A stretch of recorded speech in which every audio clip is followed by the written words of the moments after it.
Congresswoman Omar, as a combat veteran who served in Iraq, I have one simple question. Where did the money go? The House Oversight Committee hearing room fell silent. Every camera in the packed gallery swiveled toward the woman who'd just spoken. Former Congresswoman Tulsi Gabbard sat at the witness table, her posture military straight, her voice carrying the kind of calm that comes from facing actual enemy fire. At the opposite end of the long table, Representative Ilhan Omar of Minnesota's 5th Congressional District actually smiled. Not a pleasant smile, the kind of smile that said she'd been waiting for this fight. She leaned toward her microphone, and when she spoke, her voice dripped with condescension. Well, the Warhawk wants to lecture me about accountability. Omar's eyes swept the room, playing to the cameras she knew were recording every moment. How ironic that someone who supported endless wars, who voted to send young people to die for lies about weapons of mass destruction, now sits here pretending to care about where money goes. A ripple of surprise moved through the gallery. This was aggressive even for Omar. She was going on offense immediately. But I suppose, Omar continued, her smile widening, when you've spent your career defending regime change wars and cozying up to dictators, it's easier to attack a black Muslim woman than face your own. I volunteered for Iraq. Gabbard's interruption was quiet, but it cut through Omar's speech like a knife. I wasn't sent. I volunteered. I served in a medical unit and saw the human cost of war every single day. She paused, and something in her eyes made Omar's smile falter slightly. So when I ask where the money went, I'm not lecturing you. I'm asking on behalf of the children who we're supposed to eat, the children you claim to represent. Omar recovered quickly, leaning back in her chair with exaggerated casualness. I find it fascinating that you suddenly care about children in Minnesota. What happened? Did Hawaii not have enough? $1 billion. Gabbard's voice remained level. That's billion with a B, stolen from federal child nutrition programs in your district. The largest pandemic fraud in United States history happened on your watch. In your district, with your legislation, involving your staff. She let that sink in, then repeated her question, slower this time. Where did the money go? Omar's jaw tightened.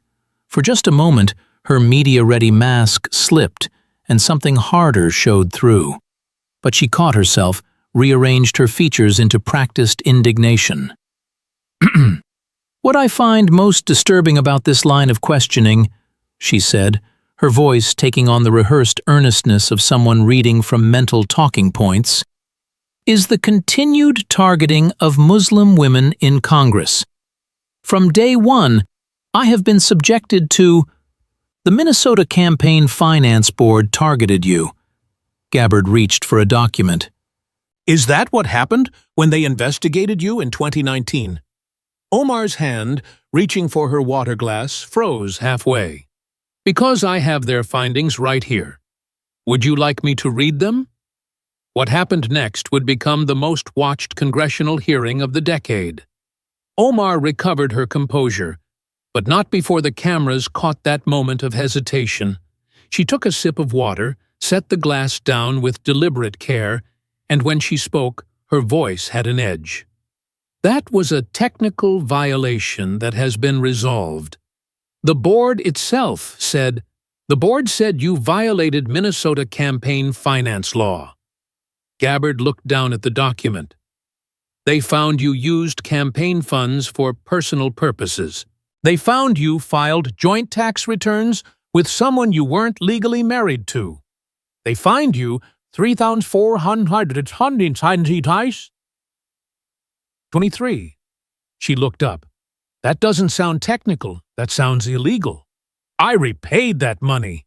Omar's voice rose, And the fact that you're bringing up old allegations shows exactly what this is. A coordinated attack by people who can't stand to see a refugee, a Muslim woman, a black woman succeeding in… Did you repay it before or after you got caught? Gabbard's question was surgical. Silence. Before or after, Congresswoman? Omar's face flushed. The timeline is irrelevant. What matters is 2 years. Gabbard consulted her notes. You repaid the money 2 years after the violation, only after the state board investigation concluded. That's not accountability.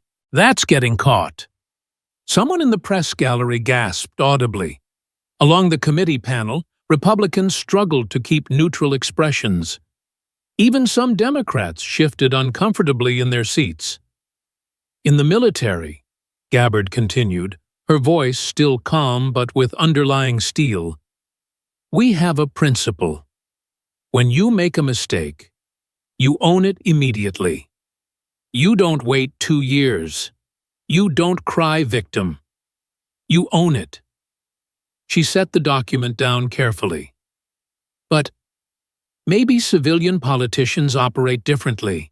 Maybe in your world, breaking campaign finance law is just a technical violation. So let me ask about something bigger. Omar's hands gripped the edge of the table. She sensed what was coming but had no way to stop it. Your campaign paid your husband's consulting firm $3 million. Would you call that a technical violation too? The color drained from Omar's face. For a moment, the only sound in the committee room was the whir of cameras and the scratch of pens on notepads. Omar's mouth opened, closed, opened again. That is completely legal, she finally said. Campaigns hire consultants all the time. The fact that you're trying to make something sinister out of a routine, $3 million is routine. Gabbard's eyebrows rose slightly. To your husband's firm? A 2-person operation. $3 million. My husband's firm provides legitimate consulting services. Does it? Gabbard pulled out another document. This one was thicker, multiple pages. Because that same firm is currently involved in multiple fraud investigations. A cannabis business venture where $1.7 million went missing. A winery deal that's the subject of civil lawsuits. Partners alleging money disappeared. Omar leaned forward aggressively. I have nothing to do with my husband's business ventures. This is exactly the kind of disgusting attack that… But you have everything to do with who your campaign pays $3 million to, Gabbard's voice cut through. Money donated by people who thought they were supporting your political work. Instead, it went to your husband's firm, the same firm now facing allegations that money mysteriously vanishes. She paused, and when she spoke again, her voice was quieter, but somehow more devastating. I'm starting to see a pattern, Congresswoman. Money goes in, money disappears. And you always claim to know nothing about it. That's a lie! Omar's voice cracked slightly as it rose. You're twisting legitimate business arrangements into some kind of conspiracy because you can't handle… Can't handle what? Gabbard leaned forward slightly. That you paid your husband millions while money disappeared? That's not a conspiracy. That's public record. She held up the documents, FEC filings, court documents, lawsuits, all public, all documented, all showing a pattern of money flowing to your husband's firm while that firm faces fraud allegations elsewhere. Omar's breathing had become slightly labored. Her hands gripping the table had gone white at the knuckles. Where's the money, Congresswoman? Gabbard asked softly. $3 million from your campaign, $1.7 million missing from the cannabis venture. Where did it go? You have no right to… Omar's voice shook. This is harassment. You're using my husband to attack me because I'm a vocal progressive who speaks truth to... I'm using documented financial records. Gabbard's calm was becoming more pointed. That's not harassment. That's oversight. It's what this committee exists to do. Representative Alexandria Ocasio-Cortez, sitting 2 seats down from Omar, whispered something to an aide. The aide scribbled a note, started to reach toward Omar, then stopped. Whatever advice was being offered, it was too late. The avalanche had started. But you know what? Gabbard organized her papers, selected one carefully. Maybe you're right. Maybe $3 million to your husband's firm is just an unfortunate coincidence. Maybe the fraud allegations are just bad luck. She looked up, and her eyes were hard. So, let's talk about the children instead. Let's talk about feeding our future. If Omar had been pale before, she went white now. The cameras caught it. The journalists in the gallery leaned forward as one. They could smell blood in the water. Feeding our future, Gabbard said. You're familiar with it?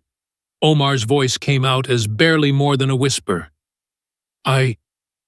Yes. That's the organization involved in the fraud. Allegations. Allegations, Gabbard's voice sharpened. 87 people have been charged. 61 have been convicted. We're past allegations, Congresswoman. We're at convictions. She pulled out another document. In 2020, you introduced legislation that enabled Feeding Our Future to access federal child nutrition funds. Do you remember that legislation? I introduced legislation to help feed hungry children during a pandemic, Omar said, trying to regain her footing. If criminals exploited that program, that's not my fault. I can't be held responsible for... Your campaign staffer? Gabbard slid a photograph across the table. It was large enough for the cameras to catch. Guhad Hashi, you recognize him? Omar glanced at the photo, looked away quickly. He worked on my campaign, yes, but... He worked on your 2018 and 2020 campaigns, Gabbard said. Oversaw voter turnout in the Somali community. Close enough to your organization to be trusted with mobilizing your base. She pulled out another document. In August of this year, he pleaded guilty to fraud. He ran a fake food site called Advanced Youth Athletic Development, claimed to serve 5,000 meals a day to children. Every single one was fake. He stole $32 million. Omar's hands started trembling visibly. I had no knowledge of his criminal activities. I can't possibly vet every... Gabbard's voice rose for the first time, not to a shout, but with unmistakable intensity. He wasn't every person. He was your community outreach coordinator. He was trusted enough to mobilize voters. And while he was working for you, he was stealing millions meant to feed children in that same community. The committee room erupted in murmurs. Chairman Comer had to bang his gavel. Order! Order! But Gabbard wasn't done. Your legislation opened the door. Your campaign staffer stole millions. But maybe that's still just coincidence, right? She reached for another document, and Omar's eyes followed the movement like someone watching a snake. Let's talk about Safari Restaurant. Omar actually flinched. Safari Restaurant in Minneapolis, Gabbard said, her voice returning to that dangerous calm. You held your 2018 victory party there. Big celebration. I've seen the photos. She slid one across the table. Omar in the photo, smiling, surrounded by supporters, the Safari Restaurant logo visible in the background. That's you, correct? Omar nodded slowly, not trusting her voice. The co-owner of that restaurant is Salim Ahmed Said. He's currently in federal custody. Gabbard's voice was almost conversational now, which somehow made it worse. During the pandemic, Safari Restaurant was approved as a distribution site for Feeding Our Future. They were supposed to feed hungry children. She paused. Let the silence build. Instead, Mr. Syed used that money to buy a $2 million mansion in Minneapolis. He spent $9,000 a month at Nordstrom. Private shopping sprees, designer clothes, luxury goods. Her voice hardened. 0 meals went to children. 0. Someone in the gallery actually gasped. The journalists were typing frantically. This was the moment they'd been waiting for. But here's what really interests me, Gabbard continued. You didn't just hold your party there. You appeared in a promotional video for Feeding Our Future, endorsed their work, praised their mission. She pulled out a tablet, pressed play. On the screen mounted behind the committee, footage played. Omar speaking warmly about Feeding Our Future's vital work in our community. The date stamp on the video, October 2020.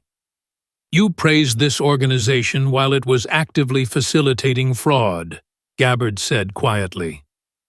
Omar tried to speak. I appear in many videos for community organizations.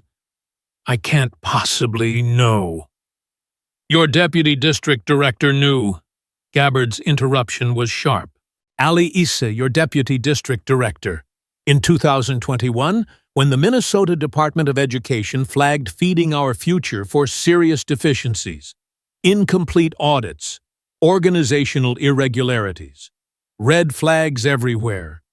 What did your deputy director do? She pulled out yet another document. He gave a speech at their gala, called the investigation racist, told the community to stick together, used his position in your office to provide cover for criminals. Omar's breathing was shallow now. Her hands, trembling, reached for her water glass. She misjudged the distance, knocked it slightly. Water sloshed. She caught it before it fell, but the cameras captured her hands shaking. Congresswoman Omar, Gabbard said, and her voice carried something new now. Not anger, disappointment. The kind that cuts deeper. You came to this country as a refugee from Somalia. You lived in a refugee camp. You know what real hunger looks like. Omar's eyes were darting now, looking anywhere but at Gabbard. You know what it means when children don't have enough to eat. You've lived it. Gabbard leaned forward. So, help me understand. Your legislation enabled the fraud. Your campaign staffer was convicted. Your Victory Party venue owner is in federal custody for stealing food money. Your deputy director provided cover. You appeared in promotional videos. Her voice dropped to barely above a whisper, forcing everyone to strain to hear. 87 people in your district have been charged. 79 of them are from the Somali community, the community you claim to champion. $1 billion was stolen meant for hungry children. Long pause. Excruciating. As someone who's seen real poverty, who's seen what hunger does to communities, who served in the Horn of Africa, her voice became still. How do you sleep at night? The question hung in the air like a physical weight. Omar's face had gone from pale to gray. Her lips moved silently, trying to form words, but nothing came out. Congresswoman? Chairman Comer prompted. Do you have a response? Omar's voice, when it finally came, was shaking. I am being targeted. This is clearly a coordinated attack designed to silence a black Muslim woman who… No, Gabbard's single word cut through like a blade. This is about 87 people who stole $1 billion meant for children. This is about your fingerprints being all over it. She started counting on her fingers. Your legislation, your district, your campaign staffer convicted, your victory party venue owner in custody. Your deputy director provided cover. Your promotional appearances on video. She held up her hand, all fingers extended. At what point do you stop claiming to be a victim and start accepting responsibility? I had no knowledge, Omar's voice cracked as she shouted. You had no knowledge that your campaign staffer was stealing millions? No! You had no knowledge that your deputy director was calling investigations racist? I can't control. You had no knowledge that the restaurant where you celebrated your victory was stealing food from children? That's not. What did you know? Gabbard's voice rose to match Omar's, then instantly dropped back to that deadly calm. Because, from where I sit, you either knew and did nothing, or you were so incompetent that $1 billion fraud operation functioned under your nose and you never noticed. She leaned back slightly. Which is it, Congresswoman? Corrupt or incompetent? The silence that followed was absolute. Omar's mouth opened and closed like a fish out of water. No sound came out. Her hands were shaking so badly now that she had to clasp them together on the table to keep them still. A flash went off in the gallery. Another. The photographers were capturing her complete breakdown in real time. Omar's voice was barely audible. I don't. This is. She reached up, touched her hijab with a trembling hand, as if checking it was still in place. The gesture was unconscious, vulnerable. The defiant progressive warrior had vanished, replaced by someone who looked small, trapped, and utterly defeated. AOC's aide tried again to pass a note. This time Omar took it with shaking hands, glanced at it, crumpled it without reading. She couldn't be helped now. They both knew it. Representative Rashida Tlaib's seat was empty. She'd left 5 minutes earlier, right after Gabbard revealed the Safari restaurant connection. The absence spoke volumes. Do you need a moment, Congresswoman? Chairman Comer asked, and even he sounded almost sympathetic. Omar shook her head, not trusting her voice. But when she tried to speak, nothing came out. She cleared her throat, tried again. I need to state for the record, her voice cracked. She cleared her throat again. For the record, these allegations are not allegations. Gabbard held up the stack of documents. Court records, guilty pleas, federal indictments, state board findings, your own FEC filings. She set them down with a soft thump that somehow sounded thunderous in the silent room. Evidence, Congresswoman, not allegations. Evidence. Omar's makeup was starting to run slightly. Not from tears, she wasn't crying yet, but from stress sweat under the hot committee room lights, with every camera focused on her. Her face had developed a slight sheen. I think, Gabbard said quietly, you need to ask yourself a hard question. All these people in your orbit, your staffer, your deputy director, your venue owner, all connected to fraud, all in your district, all while you supposedly knew nothing. She paused. Either you're the unluckiest politician in America, surrounded by criminals by pure coincidence, or you need to explain how you failed so catastrophically at every level of oversight. Omar tried one more time. This entire hearing is nothing but a racist, Islamophobic attempt to— 87 defendants, Gabbard interrupted. 79 of them are Somali Americans, members of your community, people you claim to represent. She leaned forward. Who's being racist? To whom, Congresswoman? You're calling me racist for asking about fraud. But what about the Somali community members who are now being painted as criminals because of what happened on your watch? What about the Somali families who followed the rules, who played by the book, who are now associated with the largest fraud in American history? Her voice dropped. You made them all look bad. You, not me. Your failure of oversight, your connections to these criminals, your inability or unwillingness to stop it. Omar's face crumpled, not quite crying, but close. Her composure, so carefully maintained at the start, had completely shattered. "I have no further questions," Gabbard said quietly. She gathered her papers and sat back.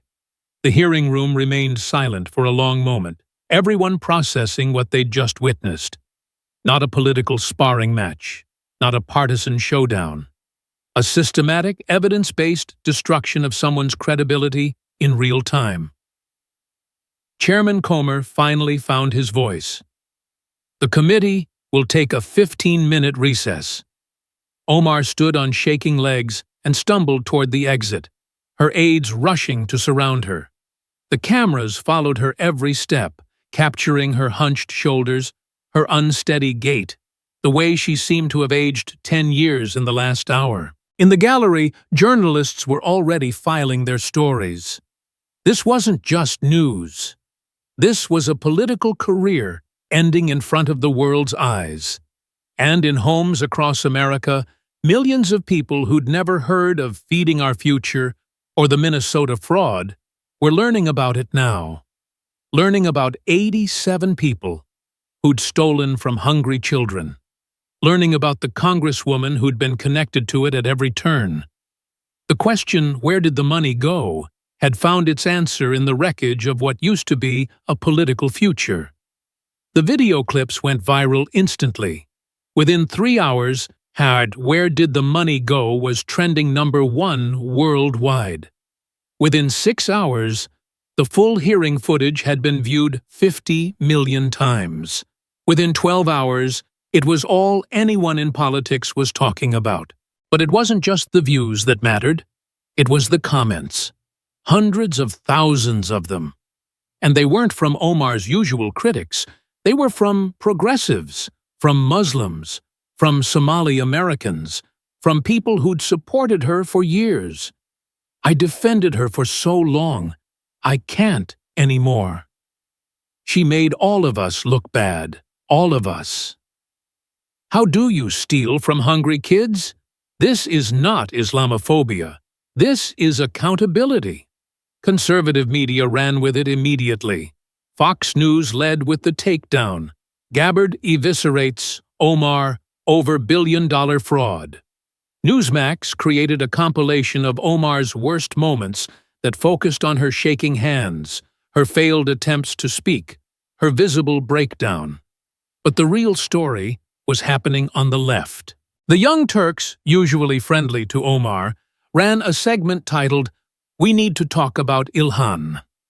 The hosts looked genuinely troubled as they walked through the evidence.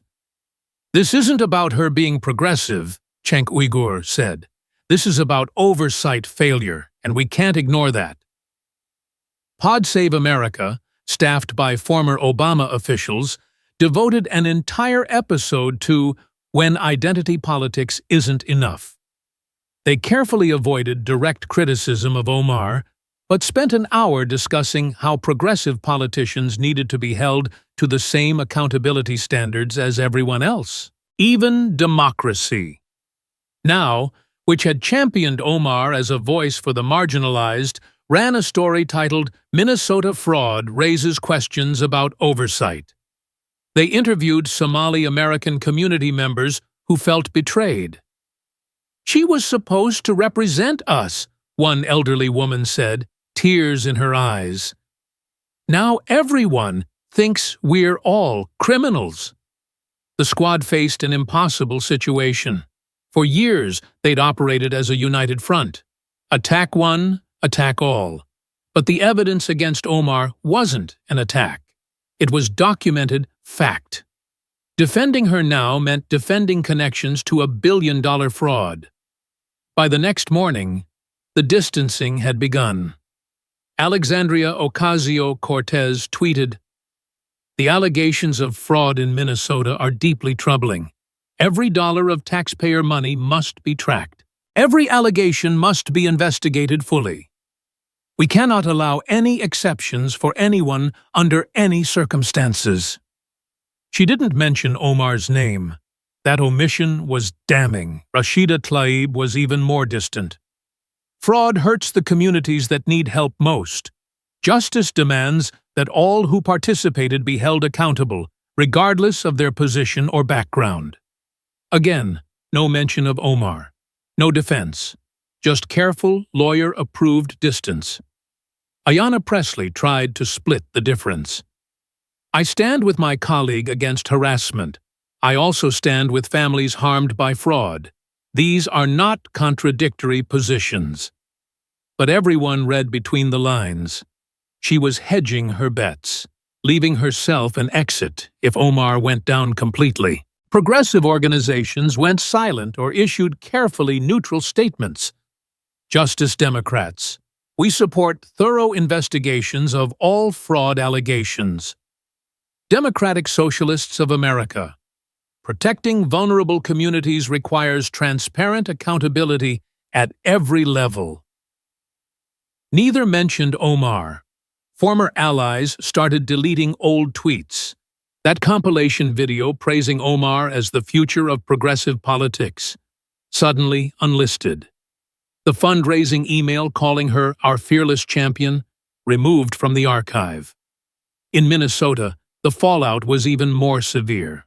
The Minneapolis Star-Tribune, which had endorsed Omar in every election, ran an editorial titled "Trust Betrayed," stopped short of calling for resignation, but listed each connection systematically, ending with, "Minnesotans deserve answers, clear answers, not deflections." The St. Paul Pioneer Press was less restrained.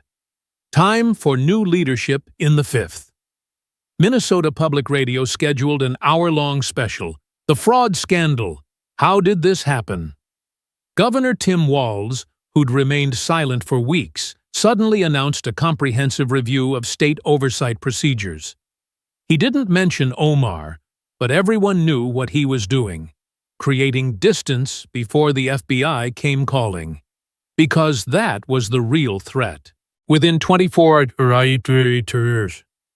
hours of the hearing, the FBI announced an expanded investigation, no longer limited to the fraud itself, but examining whether any public officials had provided protection or interference. Subpoenas were coming. Document requests were coming. Grand jury testimony was coming. Every person who'd had even tangential connection to feeding our future started hiring lawyers. And anyone who'd defended them publicly, who'd called investigations racist, who'd told the community to stick together, they started preparing for the worst. Omar's own office went into crisis mode. No public statements, no media appearances, no defiant tweets. Her communications director resigned without explanation. 2 staffers took sudden personal leave. The rats, as the saying goes, were fleeing the ship.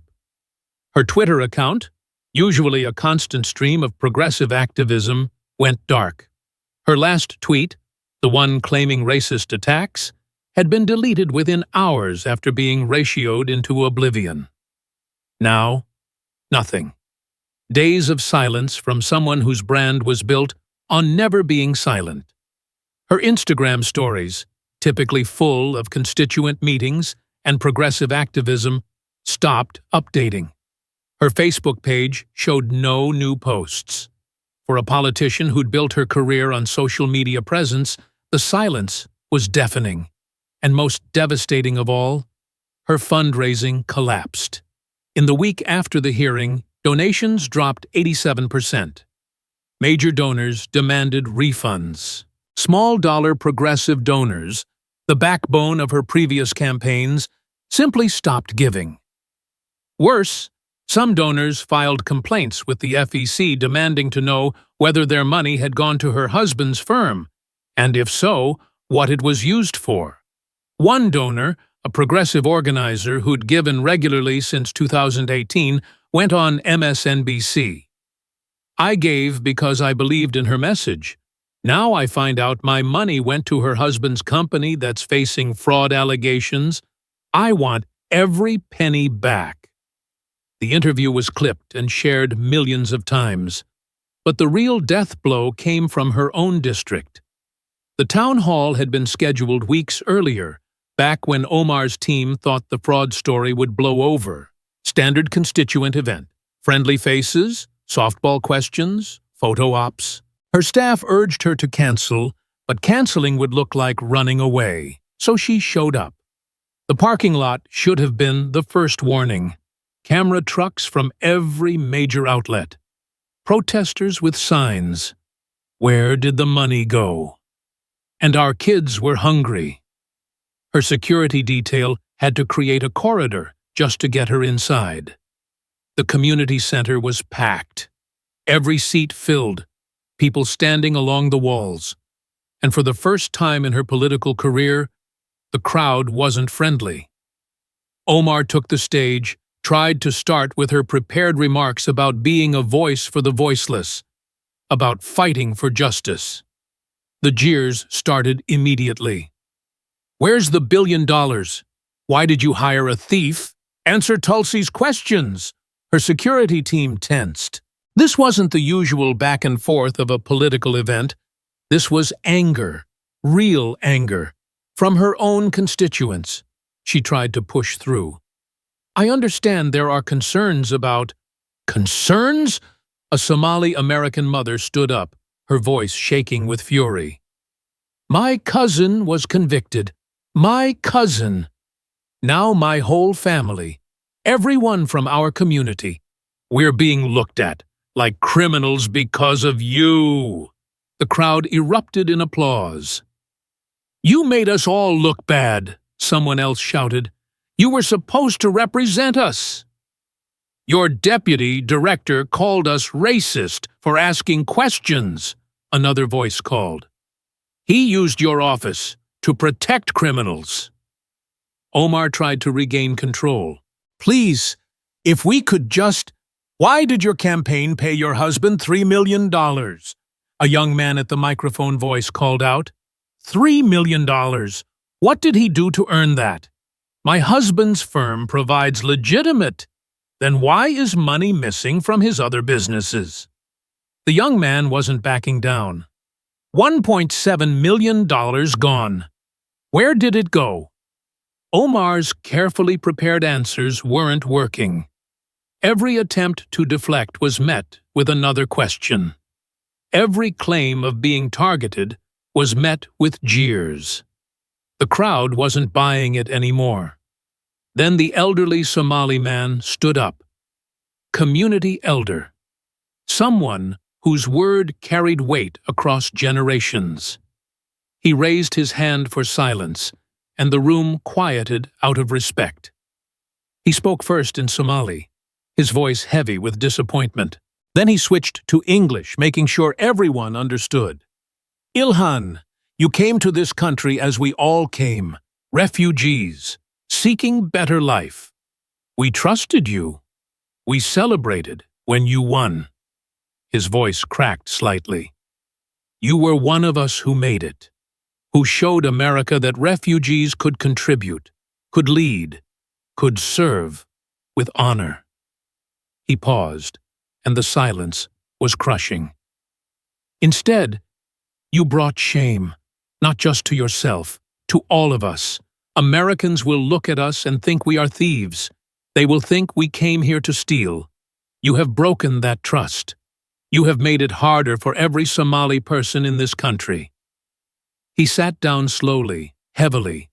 The applause started immediately and built to a crescendo.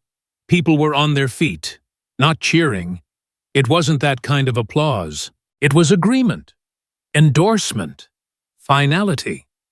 Omar stood at the podium, her face ashen. She opened her mouth several times, but no sound came out. What could she say? How do you respond when your own community elder, in front of everyone, says you've brought shame to your people? I never, she tried. My intention was always...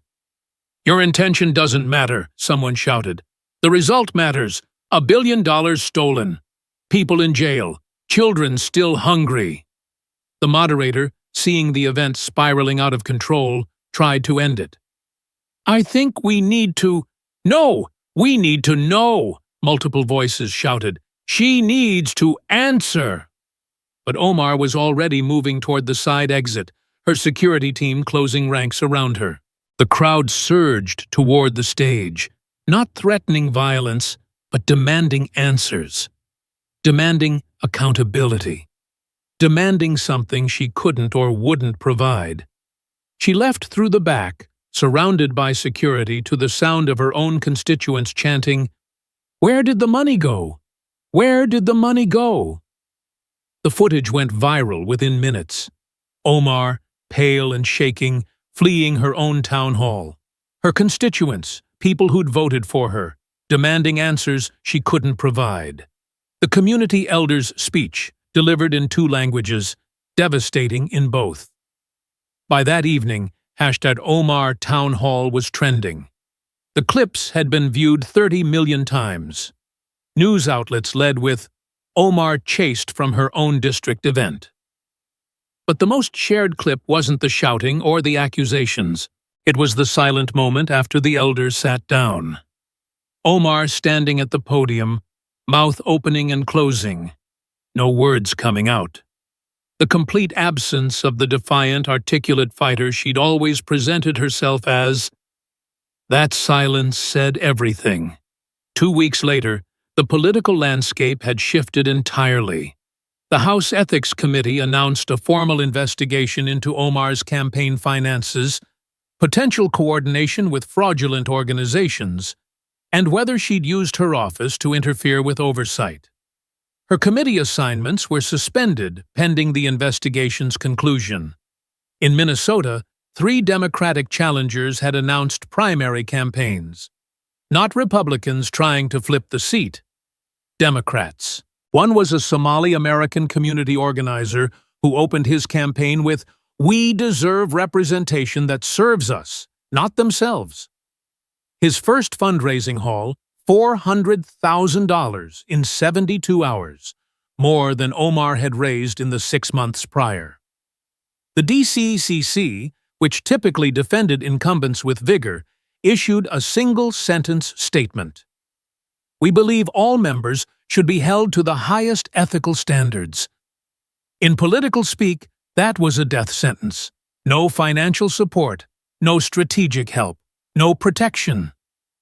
National progressive groups had gone from supporting Omar to pretending she didn't exist. Her name disappeared from mailing lists. Her face was removed from promotional materials. Organizations that had championed her as the future of progressive politics now cited her as a cautionary tale about what happens when identity becomes a shield against accountability. And media coverage had crystallized into a narrative Omar couldn't escape. She'd used claims of discrimination to deflect from legitimate questions. She'd surrounded herself with criminals or incompetents. And when confronted with evidence, she'd had no answers. Even some of her most loyal media defenders had to admit the connections were troubling. "It's possible to believe Omar faces real discrimination," one MSNBC commentator said carefully, while also believing she needs to answer serious questions about oversight failures.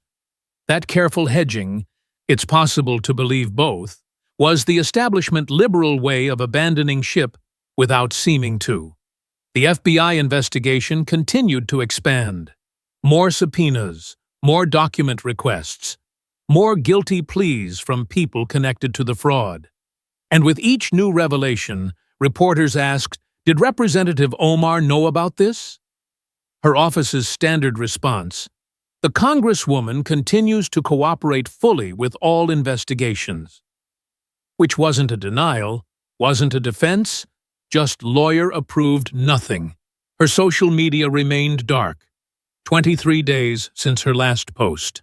For someone who'd built a career on being perpetually online, perpetually outspoken, the silence was its own statement. Progressive influencers who'd once amplified her message had moved on. The activist community that had championed her as a hero had found new heroes.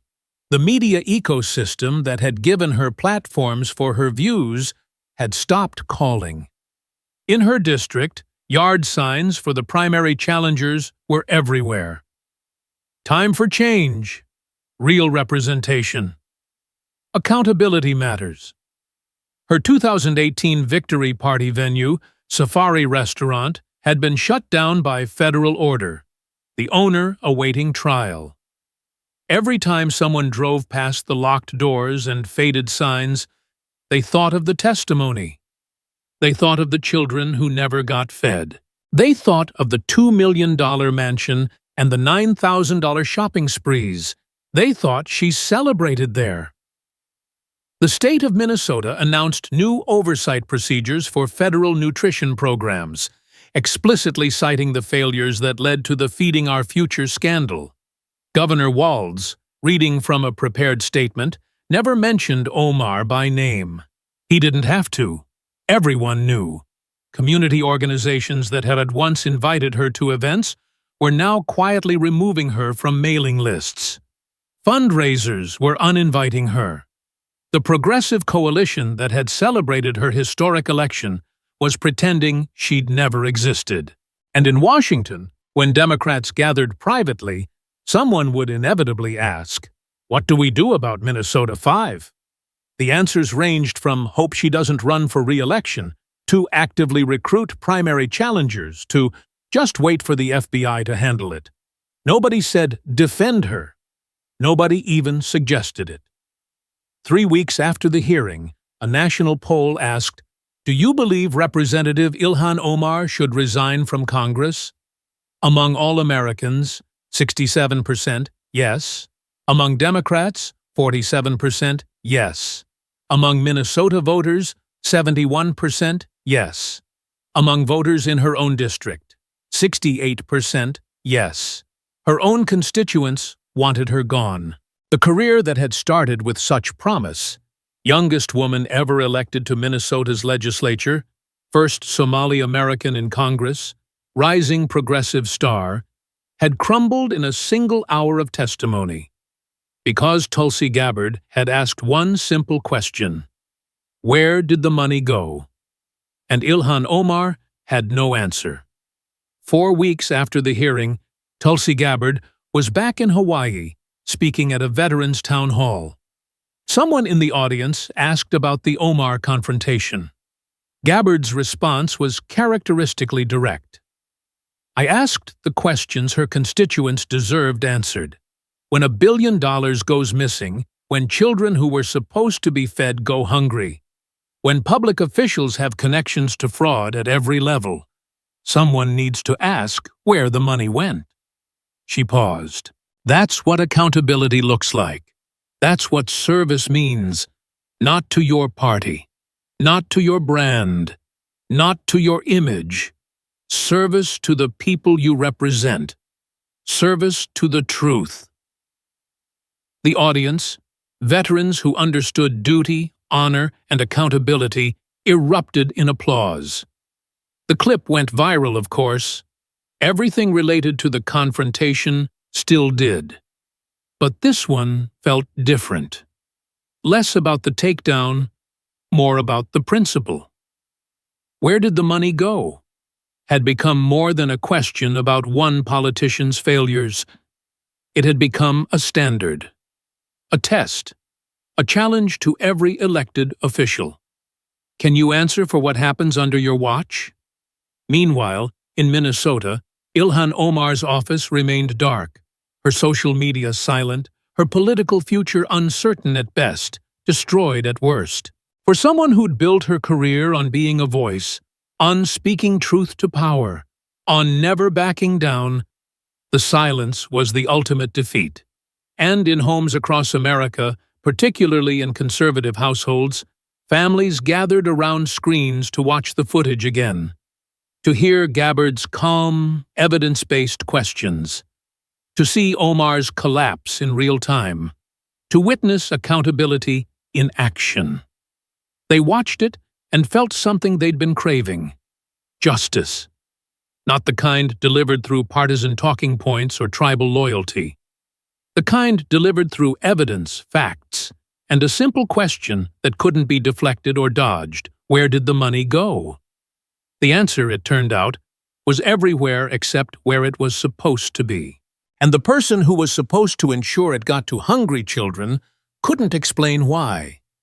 That was the story. That was the scandal. That was the reckoning. And Tulsi Gabbard, combat veteran who'd volunteered for war, had delivered it with the precision of someone who understood that sometimes the most devastating weapon is the truth. So what do you think?